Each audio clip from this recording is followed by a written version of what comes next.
Welcome, today in front of me HUAWEI P9 Lite, and I'll show you how to turn on and turn off auto rotate screen on this device. So to do that, you should open the top bar here, and just to enable the auto rotate, click once on this icon. When this icon will in blue color, then you can see that the auto rotate is turned on our device. And now, for example, if I'll open the Google application, I can use it just in this position.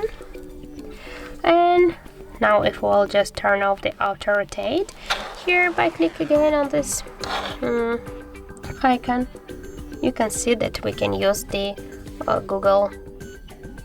the Chrome browser only just in one position. So that's it. Thank you guys for watching, and if you find this video helpful, don't forget to leave a like, comment, and to subscribe our channel.